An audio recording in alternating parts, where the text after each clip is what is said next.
Alright, Shalom, Kal Halayim, La, Yahweh, Bahashem, Yahweh Shai, Bahashem Rakal Kadash. Double honor to the apostles and elders of Great Millstone. And peace, love, and salutation to you, Akim, that's pushing his truth and true sincerity. I'm going to start off with this scripture right here. 1 Corinthians 9:16. For though I preach the gospel, I have nothing to glory of. For necessity is laid upon me. Yea, woe is unto me if I preach not the gospel. Alright? And once again, I want to give all praise, honor, and glory to Yahweh, Bahashem Yahweh Shai, Bahashem Rakal Kadash. Double honor to the apostles and elders of Great Millstone, the true leaders of Israel, if you can't tell. And peace, love, and salutation to you brothers that's preaching this truth and true sincerity, staying in the sound doctrine, not going off, you know, preaching the whole gospel, preaching the whole book, man. And what I want to get into is basically, you know, these dumb dogs, all right? These guys who don't preach the gospel. Because it says, woe. We all know woe means destruction if I preach not the gospel, all right? All right, so let's look at that word gospel.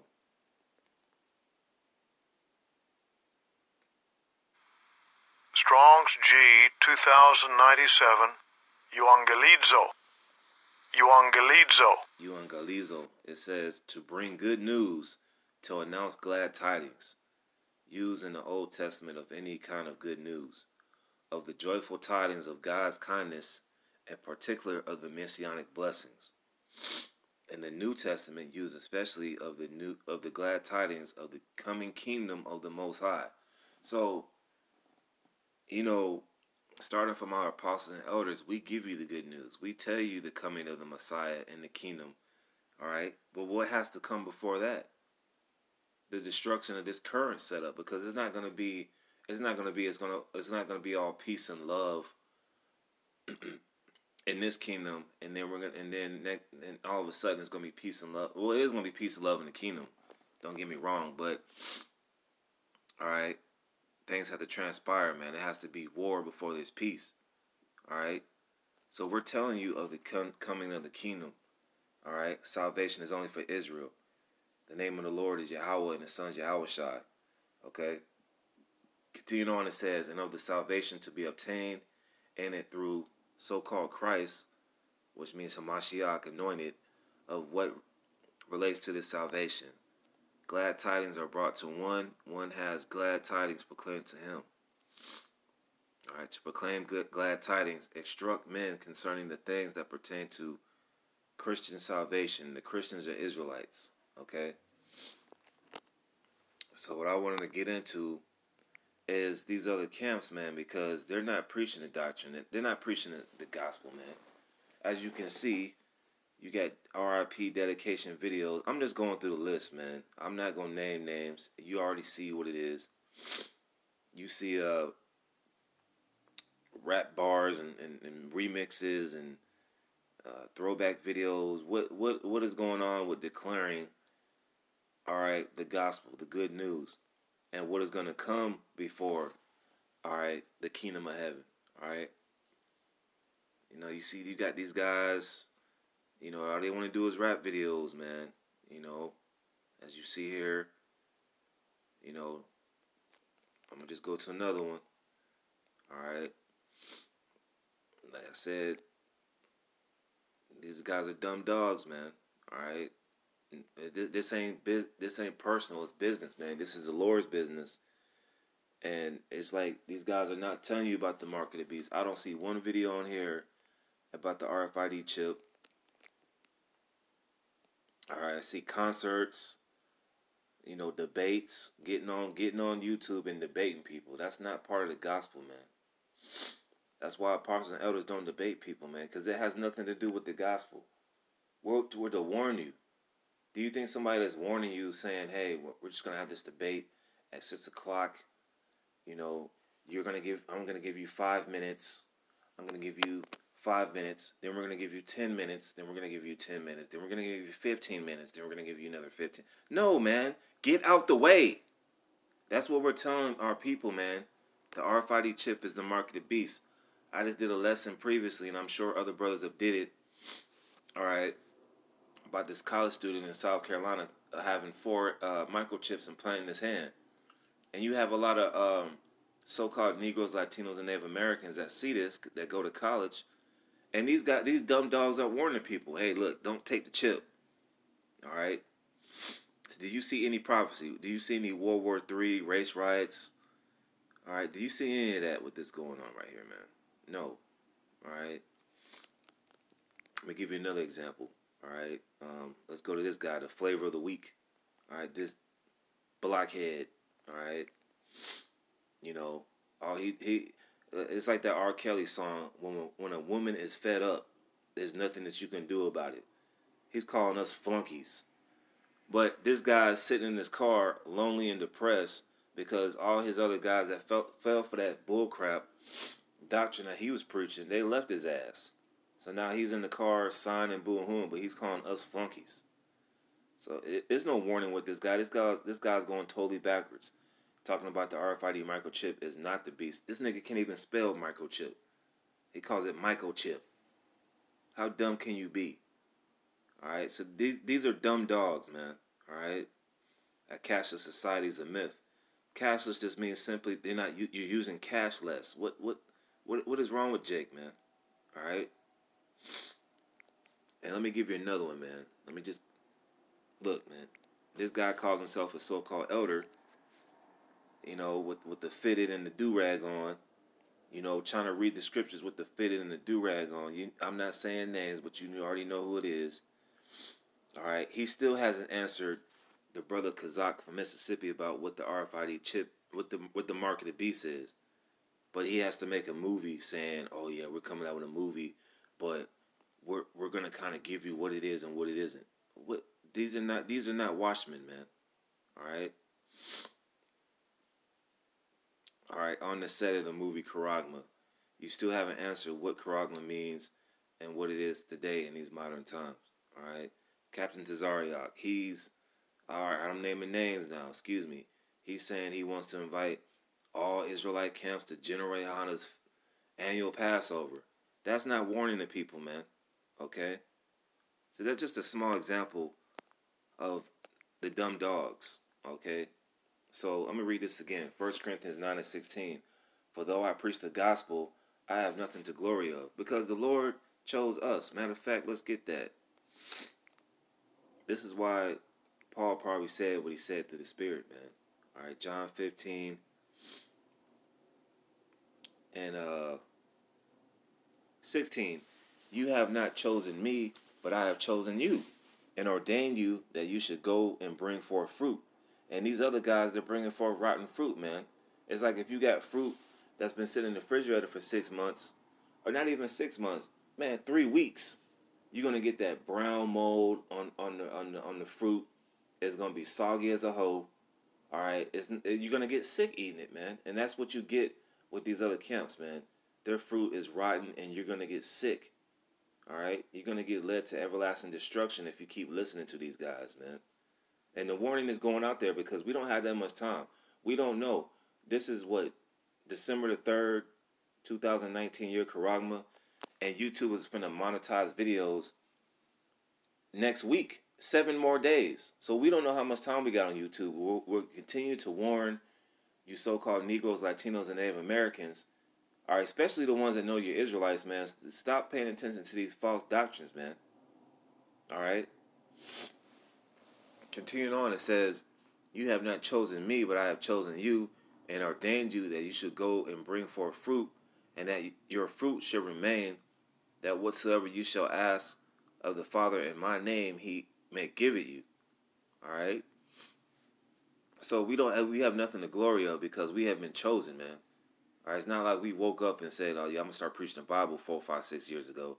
The Lord chose us, and we know the consequences of not preaching the doctrine, man. The Lord can take the spirit away from us. We can be like this guy teaches the truth, all bugged out, sitting in the car, lonely, all in his feelings.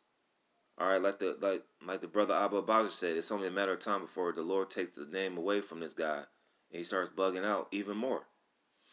And that's very serious, man. That's why we keep preaching and telling you people of the gospel. the whole nine. Okay? For though I preach the gospel, I have nothing to glory of, for necessity is laid upon me.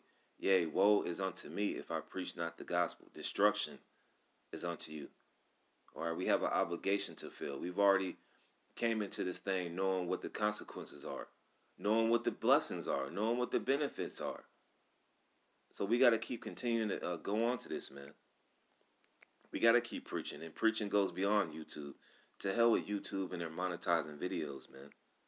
All right, so it's a Psalms 40 and 7. It says, then said I, lo, I come, in the volume of the book it is written of me. Okay, and what does the book contain, man? All right, it's not all love, joy, peace, peace. I mean, in some parts it is, because it's a balance. Okay, let me get this scripture right here. Ezekiel chapter 2. All right, last verse. And he spread it before me, and it was written within and without, and there was written therein lamentations, mournings, and woes. That comes in the whole roll of the book, the good, the bad, and the super ugly. The lamentations, mournings, and woes. Jacob's trouble, martial law, famine, the RFID chip being made mandatory, the hour of temptation. All right, life or death. Very serious persecution. These guys aren't telling you of the persecution, man. Is this God telling you of the persecution that's to come? No. Okay? No videos about the famine of the word. These guys don't even know about the famine of the word, man. It's like the Most High has a block on these guys, man. Okay? Like it says in Isaiah 6 and 9. So the Lord has a spiritual block on these guys, and it's up to the people for you to determine through the Spirit who has the truth. But the Lord has those certain listeners who listen to these guys. He has a block on them. So that's why it's important to get it while the getting is good, to preach the gospel, and to keep praying to Yahweh Shemel Shai to forgive you of your sins and your shortcomings and your errors and your F-ups, and to forgive you, man, because it's very serious out here, man. So this book ain't about happy, happy, joy, joy all the time, man. All right? It talks about the captivity. It talks about the dog slaying. It talks about the spirits craving for vengeance. It talks about various bloodsheds, okay? Because our people are hard-headed, man. And so are their leaders, okay? Isaiah chapter 56 and verse 10. His watchmen are blind. They are all ignorant. They are all dumb dogs. Now, me personally, I've had pit bulls because Jake loves pit bulls. Jake loves pit bulls, man. But you think of a dumb dog. You think of a pit bull that got his basically his male testicles cutting off. He's not gonna be able to bark like a dog that has testicles, man, or has this whole ride or whatever. Excuse my, vulgarity, but these guys are basically pit bulls with their nuts cut off, man. All right, they're dumb dogs. They're just laying around, lazy, looking for a meal. Looking for the owner to just give them some scraps and chill out. They're not barking. They're not giving that DMX bark, that loud bark warning people, man. It says they cannot bark. Yeah, because they can't bark. They don't have the breath of life, man. Sleeping, giving you rap concerts, cookouts. Let all Israel, let's just join together and have a big Passover. Lying down, loving to slumber. You're in a spiritual sleeping mode. You're in that hypnosis state. Like it mentions in Romans 13 and 11, that hypnosis state. Because the Lord put the Spirit on these guys to be in a hypnosis state. It says, yea, they are greedy dogs, charging $100 for a Passover. Charging $25 for a t-shirt with fringes on it. Charging money for a mixtape. Charging you to go to a concert. All right, they have that word of dollars, that spirit, which can never have enough. Here it is. This money is fake in this mass in Esau society, and these guys they can't stop getting enough money. All right, these guys are self-made millionaires trying to preach the truth. The truth. The scriptures say, "Buy the truth and sell it not." and they are shepherds that cannot understand. They all look to their own way. Yeah, they don't look to the way of the scriptures and bringing out what the Lord tell them to do. They're trying to reinvent the wheel. Well, this going out is kind of getting tired. It's a little cold outside. It's like, man, it's like 30 degrees. I ain't finna go out there. Look, we finna do this concert. We finna get the ladies up in here because Jake love the ladies, and he likes to breed confusion by bringing the sisters into the fold. All right, they're doing their own thing. It says everyone for his gain, for his quarter. And it's all about gain with these Israelite camps, man. If you can't tell, if a dude is trying to sell you a Israelite mixtape package where you get the mixtape, you get the fringe T-shirt, you get the Bible, you get the Apocrypha, you get the head wrap for the sisters, you get the armbands, something is wrong. So you have it's been a serious question mark in your head, like what is going on, man? Okay. And that's what happens in Israel, man, because they think it's a gimmick, man. They think the Lord is really dealing with them. The Lord ain't playing with you merchandise prophets, man. We already know the account of Yahushua over changing the money tables, man. You guys were the same guys that he probably went through, man. Now you're reincarnated in 2019, going to 2020 with the same folly, man. All right? So I'm going to go to Micah chapter 3.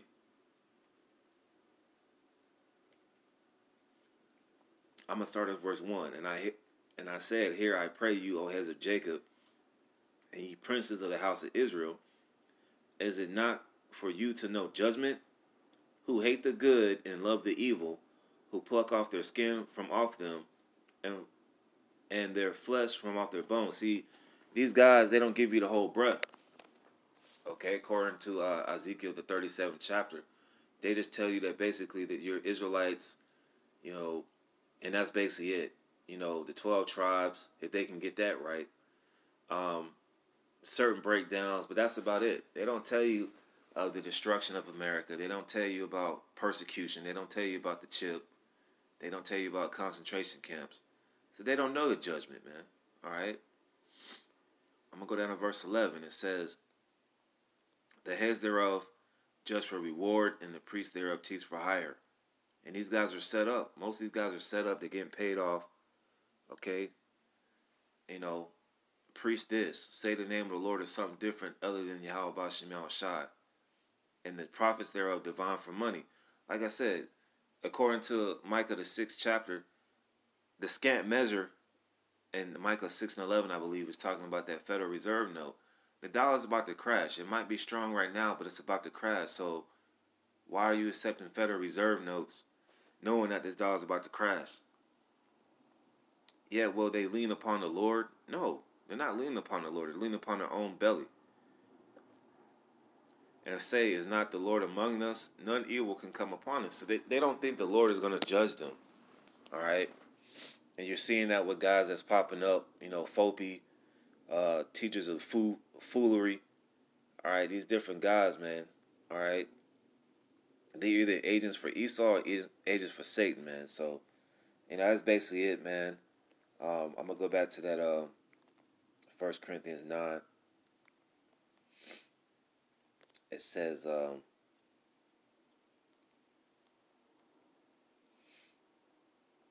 excuse me, 1 Corinthians 9 and 16, it says, "For though I preach the gospel, I have nothing to glory of, for necessity is laid upon me. Woe is unto me if I preach not the gospel." That's the fear of the Lord. And these other guys don't have the fear of the Lord. All right, the Lord can put all types of traps and death traps in your way. All right, and this is what these guys don't understand. And they don't have the fear of the Lord, man. But Lord willing, we keep preaching this word and keep warning the people of the calamities that's to come to America and giving them the good news of the kingdom of heaven. Okay, so with that, I want to say shalom.